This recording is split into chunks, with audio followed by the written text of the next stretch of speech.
In the meantime, more stories coming in. Anger over the inability to access cash has continued to be met with protests across Nigeria.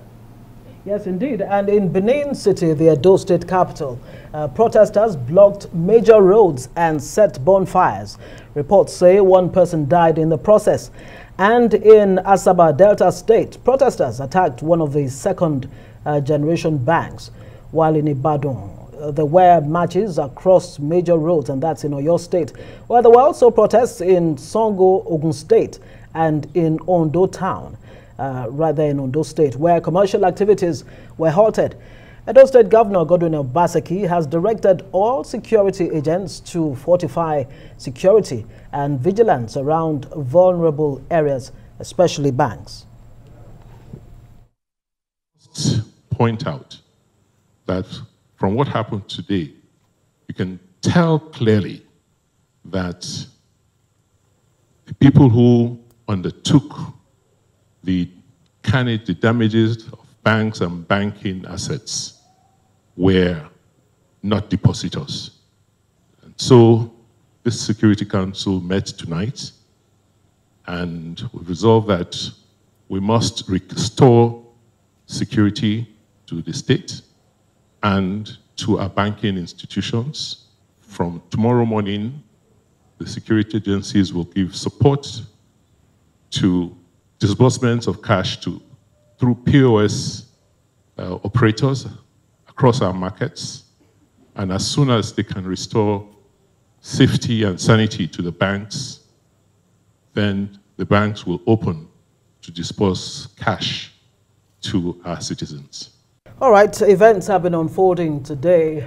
Protests across parts of the country, including Delta State and neighboring Edo. We have the command spokesperson of Delta State, DSP Bright Edafe, joining us tonight on News 9. Thank you very much for joining us. First off, did the police envisage that these protests were likely in Delta State, and what preparations did you put in place to ensure that things didn't get out of hand?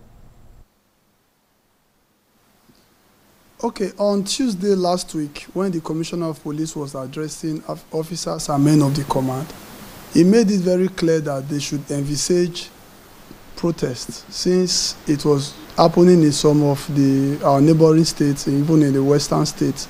So he made it very clear to DPOs that no matter what happened, they should be able to curtail the excesses of these youths who may want to seize opportunity and create problem or panic in the state. So we actually saw it coming, and we made adequate deployment to banks to forestall any of this. It's so unfortunate that we recorded one today, but we were still able to manage it to a great extent. Let me jump in here, Edafe. The issue now has to do with the people not coming back on the street. To what extent is the police command and the state government ensuring that the people will keep the peace in the next days? Okay, the first thing I want us to note is that even though 2 banks were set ablaze today, 2 vehicles and some ATM machines, we did not record any injury. Instead, we took the path of peace. We tried to talk to these angry youths to let them know that violence is not the way. The CP has spoken with the DPO in that area and other DPOs that covers the Warri axis to see that they do all they can to forestall another occurrence of these incidents. I can guarantee by the grace of God that it will not happen again, because the youth for themselves have seen that violence is not the way. Because when you destroy banks, tomorrow what happens when you need to go to that bank for one thing or the other? By tomorrow, the Commissioner of Police has directed that the DPOs should liaise with their local government chairmen and also traditional rulers to talk to their young ones to stay off the street. Violence is not the way, and I believe it will give us good results in the end of the day. Two banks touched, and have you made any arrests? Yes, we have arrested 13 suspects so far, 13 suspects. And what are you learning? What are they telling you? This protests, were they just opportunistic, Or are you suspecting some kind of, sponsorship or people behind the protesters? It will be too early to conclude. We are still investigating. Investigating will unravel if indeed what their intentions were. We cannot say their intentions were genuine because you don't go about setting banks ablaze. We all know what the stand of the law when it comes to arson. The punishment for arson is life imprisonment. So any one of them who is found wanting would definitely be charged to court. But for now, we cannot tell the actual reason or whether anybody is behind it. We cannot tell for now until we conclude the investigation. The question becomes very pertinent. I mean, Nigerians go to the polls 25th February, next week, next Saturday. And the question is, how prepared is the police, to push back on any of this, unfortunate incidents or people that may want to, go against the laws and take the laws into their hands? How much preparation really has gone into the police force to ensure that, the peace is maintained at every level? Firstly, we are synergizing with other security agencies. As I speak with you, Civil Defense, they have already sent us the names of their personnel that will be deployed for the election, the military, the customs, immigration, road safety, and even fire service. So we have been able to draw up the action plan. As I speak with you, the operation order for 2023 election is out already, and the men are just waiting for the order to go to wherever they have been deployed to. Secondly, Operation Show of Force is what we have been doing for a while now, every Mondays, Wednesdays, and Saturdays. The CP directed that they should, the area commands should always organize show of force in synergy with other sister agencies. TOD points will be well manned on that day, and I can guarantee you that in Delta State, there will be no election violence. Delta State has always been peaceful. Deltas have been peaceful, and I believe they will continue to remain peaceful even during, before, and after the election. Go back to the first cause of this particular violence, and it's the non-availability of cash. Are you in talks with the commercial banks in your state of Delta to ensure that this is sorted? Well, you and I know that I cannot for a fact give you the reason why there is shortage of cash. And I want members of the public to know that banks may not be holding cash as it is being alleged. So going to attack the bank thinking that they are the one holding the cash may not be right. It may not be entirely true. However, even before today, the CP has called a meeting of all bankers, told DPOs to also reach out to them to see that everybody are treated equally.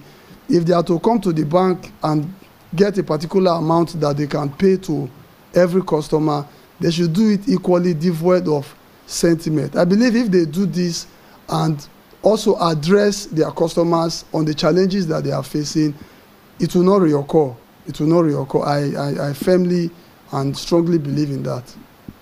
How do you make Nigerians believe now that you say the banks may not be holding cash? And in the last few days, we've seen security agents arresting some bank officials holding the new Naira notes. Well, that is why I said may not. The fact that there are few bad eggs, we must admit that in every organization, you can't get rid of bad eggs completely. So the fact that there are few bad eggs who are trying to frustrate the effort of the banks is not enough for us to generalize it and go about destroying banks. So they may not be entirely correct. So we have to exercise caution whenever we want to react to the situation we find ourselves in the country. Everybody is suffering. Even the police too are suffering. Nobody is getting cash easily. But while we are managing this particular event, I want every Nigerian to know that this too I quite shall appreciate pass. that. It is not going to last forever. Let me jump in here quickly here. Have you been able to carry out an investigation to ascertain for sure, because you are the chief security in that state, so to speak. Have you checked to see that there are no banks in your state holding the new Naira notes? From our investigations and findings so far, we've not gotten any bank that we can say for a fact that they are holding the Naira note. Right. Very quickly before we let you go, what specific level of protection are you guaranteeing for the banks? Are you telling the banks to stay open or, reopen in the case of those who have had to forcefully shut down? What guarantee are you giving them for their security? I want them to be rest assured that their security is guaranteed. Even as we speak today in the metro here in Asaba, divisional patrol teams were stationed virtually in all the banks, while those that were going on surveillance patrol were going on surveillance patrol. I believe that will be implemented in other areas of Delta State like Warri, Ughelli, Ozoro, and other parts of the state. Let them remain calm, but whatever they do, they should know that it's also important to address their customers and to treat their customers equally. We should not bring in politics into this. We should not say this is my brother, this is my sister. Personally, I have not gone to bank for a while now because I don't want to use shortcuts. I have conscience and I know what people are going through. So I cannot say because I'm a spokesperson, just take me through the back door while you are leaving others outside. So everybody should be treated equally while we also do our own job as the chief security officers in the state. Edafe Bride, police spokesperson for Delta State, many thanks for speaking with us.